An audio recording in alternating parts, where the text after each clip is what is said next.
Muy estimados hermanos y hermanas, en el corazón de Cristo y de María, una primera premisa para tener en consideración en nuestra celebración, que es uno de los motivos de nuestra convocatoria en este domingo tercero del tiempo ordinario, que en la segunda lectura que escuchamos, Pablo se dirige a la comunidad de Corinto solicitando se haga una colecta en favor de la iglesia de Jerusalén, la iglesia madre, porque está pasando necesidades. Es en cierta manera el de ser corresponsables y al mismo tiempo el reconocimiento que el bien que ellos recibieron, es decir, la comunidad de Corinto, fue gracias al impulso misionero de los discípulos que salieron a propagar el Evangelio en todos los rincones del mundo conocido. Es una manera de manifestar la gratuidad del don ofrecido de la misma manera, gratuitamente. Esto para nosotros debe de ser significativo, ya que nuestra historia en nuestro estado no puede entenderse sin la presencia de los misioneros que vinieron con recursos propios y de muchos otros que colaboraron en esta empresa de la evangelización de estas tierras, trayendo no únicamente la palabra, sino también pues la cultura y nuevas formas de vida a estas tierras y a sus habitantes.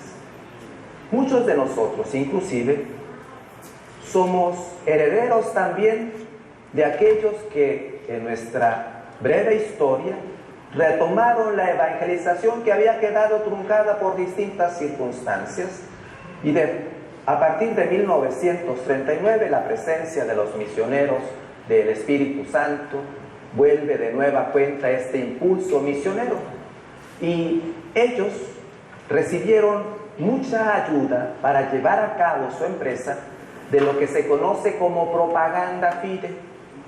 Esta ayuda dejó de recibirse hasta 1964, cuando nuestra iglesia de Tijuana fue reconocida como diócesis, es decir, una comunidad madura que puede no únicamente vivenciar su fe, sino también sustentarla y llevarla a cabo, generando entonces nuevos espacios donde se conozca a Dios. El día de hoy celebramos el óbolo de San Pedro, que si bien no es esta ayuda misionera que viene a través de esta institución eclesial, propaganda fide, la propagación de la fe, pero sí es la ayuda que como iglesia nosotros brindamos al Santo Padre para que Él, en la consideración de los asuntos que crean más pertinentes, lleve a cabo la obra de caridad que nosotros mismos le hemos encomendado. Entonces, recordar nuestra ofrenda, un llamado, como hemos escuchado providencialmente en esta carta de Pablo a los Corintios, de sumarnos en la gratuidad por el don recibido y ser generosos en nuestra ayuda solidaria, en este caso, para el ejercicio de la caridad del Santo Padre. Otra premisa que nos introduce a la página evangélica y que debe de clarificar nuestra experiencia de fe. Nos dice el autor del libro de la sabiduría: Dios no hizo la muerte, es un Dios de vida, y si de Él viniera la muerte, entonces es contradictorio de lo que nosotros pensamos y creemos de Dios y de lo que Él mismo se ha revelado a través de la historia y lo ha comunicado por sus mensajeros y en la plenitud de los tiempos por el mismo Cristo. Es un Dios de vida y viene a ofrecernos vida y vida en abundancia. Hay que quitarnos entonces de la mente que en cuanto nosotros pensamos en el misterio de la muerte, Dios tiene algo que ver con ello.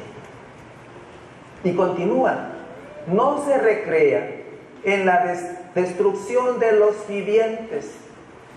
Pareciera como si en ocasiones nosotros pensáramos que es un Dios mezquino esperando el momento del tropiezo, de la fragilidad, del error para reírse de nosotros o ponernos las trabas para que nosotros nos hundamos en nuestra propia fragilidad humana. Cuando es todo lo contrario. Está siempre esperándonos, deseoso de que nosotros volvamos nuestra mirada a Él. No quiere la destrucción, sino todo lo contrario, que vivamos en plenitud nuestra existencia. Y nos dice por qué. Dios creó al hombre para que nunca muriera, porque lo hizo a imagen y semejanza suya. Es decir, si esta es la realidad más honda de nuestra existencia humana, entonces no estamos llamados a la perdición y a la corrupción de nuestros cuerpos, que si bien percibimos esa realidad que polvo somos y al polvo volvemos, también desde la luz de nuestra fe diremos: glorificaremos nuestros cuerpos cuando el Señor abra los sepulcros y participemos de su resurrección. Eso que antes era polvo volverá a tener vida y vida nueva. Pero sí nos dice cuál es la causa. El mal, la muerte, no vino por Dios, sino aquel que quiere impedir que nosotros vivamos la felicidad de los hijos de Dios. Y por eso orilló, hostigó y se aprovechó de la debilidad humana para apartarlo de los caminos del Señor, sembrando la división, y por lo tanto el hombre se aparta de los caminos de Dios. Pero aún así Dios no retira su gracia. Es un Dios de vida, no de muerte. El mal no proviene de Dios y por lo tanto todo lo que el mal genera, el dolor, la enfermedad, el sufrimiento, la guerra, la violencia, no proviene de Dios. Proviene de aquel que nosotros llamamos el maligno, el enemigo, el divisor, el padre de la mentira. La página evangélica precisamente toca esas fibras sensibles del dolor humano, del sufrimiento. Nos ofrece dos personajes que viven esta realidad tan cruda. Un hombre que llega en primera instancia a Jesús para pedirle que vaya a su hogar, su hija agoniza, y una mujer que en medio de la multitud se acerca porque quiere verse sanada de su enfermedad. Y en medio de estas dos realidades, las reacciones de aquellos que ven estos hechos. Si volvemos nuestra mirada a la mujer, tratemos de adentrarnos a lo que ella está vivenciando. Es una enfermedad prolongada.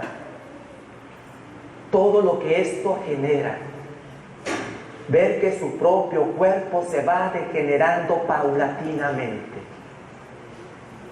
que aquello que tenía como patrimonio cada vez es menos y ya no podrá tener la medicina que al menos de alguna forma ella sentía, apagaba el dolor o tenía la esperanza de sanar su enfermedad, sino que se ve aunado el de darse cuenta que ya no podrá siquiera tener lo necesario para subsistir dignamente. Pensemos si en torno a ella existía una familia que en ocasiones pareciera que recae en alguna persona de la familia únicamente y otros muchos se desatienden de la persona enferma. Todo lo que esto comporta. El peso de atender a alguien que sufre después se convierte en una carga muchas veces insoportable de llevar.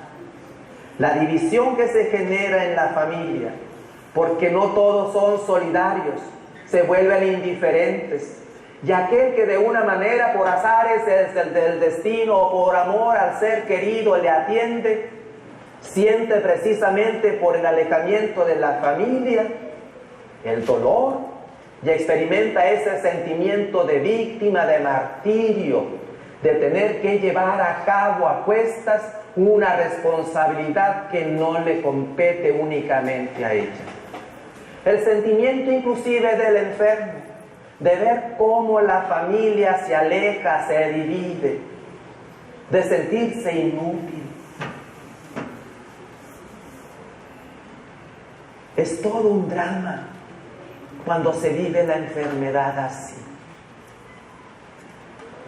Por el otro lado, tenemos a este hombre que sufre porque su hija de apenas 12 años está al borde de la muerte. Y noten cómo el drama del Evangelio nos encrudece todavía más la situación. Si dijéramos el derecho de la primacía de este hombre que llegó primero a acercarse a Jesús y decirle: ven, mi hija está agonizando, impone las manos. Lo que nosotros escuchamos apenas en unos minutos se ha de ver prolongado del transcurso de Jesús de la barca a la casa del jefe de la sinagoga, de una muchedumbre que no le permitía caminar y le empujaba por todos lados, de esta mujer que le toca y le arranca esa fuerza curativa, de Jesús que se vuelve y le interroga, de la mujer que sin duda le expuso toda su agonía a lo largo de todo el tiempo de sufrimiento de su enfermedad. La cercanía de Jesús para que vuelva a vivenciar la fuerza y la alegría. Piensen en el Padre. Señor, mi hija. Luego, las palabras lacerantes: ya no molestes más al maestro, tu hija ha muerto. La decepción, la tristeza, el abandono, sentirse defraudado de Dios. Señor, te lo dije a tiempo, cuando mi hija todavía estaba viva. Tiene un sabor al Evangelio de Juan también. En el capítulo 11 nos habla de la resurrección de Lázaro, cuando Marta y María le dijeron a Jesús: tu amigo al que más quiere está al borde de la muerte. Pasaron 4 días para que Jesús llegara. Y cuando llegó fue la misma circunstancia. Lázaro estaba muerto. Qué terrible experiencia humana es la vivencia del dolor, la cercanía de la muerte, y más cuando ésta llega a nuestra vida. Está también en medio de ese dolor la exclusión, el rechazo. Es el caso de la mujer. Es impura según la ley.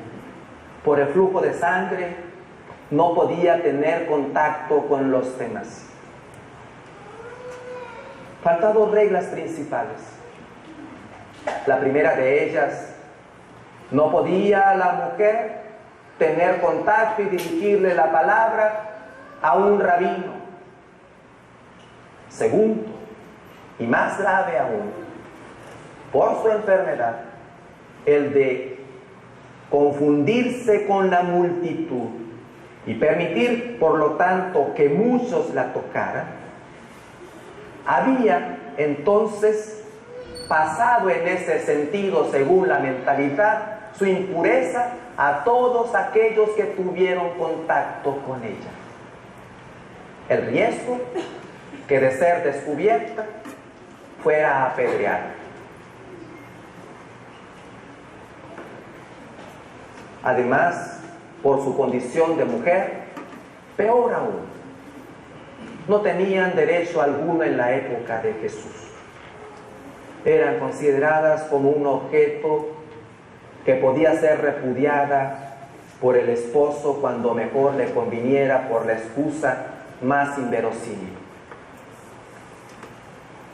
Vemos en la mujer una rebelión interior, un deseo de abrirse paso en medio de esa discriminación y de una ley absurda. Ella quiere vivir. Y en ese sentido es ver que no únicamente en tiempos de Jesús la mujer se vio sujeta a ese tipo de situaciones, también en nuestros días. Si es en el reconocimiento de la dignidad de la mujer y su participación en la vida pública, que en tiempos de Jesús tampoco la tenían, en nuestro país apenas en nuestra historia reciente a la mujer se le concedió poder ejercer su voto, hacer valer su voz en medio de la sociedad. Pero, ¿qué otro tipo de discriminación sufre? Se sigue palpando de manera creciente la violencia intrafamiliar y quien más sufre es la mujer, dominada, golpeada, tanto física como verbalmente. Un reflejo de ello es el crecimiento de las madres solteras, porque no ha sido valorada su presencia, su dignidad. Se ha utilizado únicamente como una satisfacción de las pasiones del hombre, como algo que se puede desechar, y tantas otras cosas absurdas que muchas veces viven por este sentimiento de una hombría mal entendida. Por eso la primera lectura del libro de la sabiduría nos da pauta. El libro del Génesis nos dice, hombre y mujer los crió, a imagen suya los crió. Misma dignidad, misma gracia de parte del Señor de la vida para el hombre y la mujer. Por eso vemos en la actitud de Jesús, no una actitud feminista como hoy se proclama en nuestros días, sino la reivindicación precisamente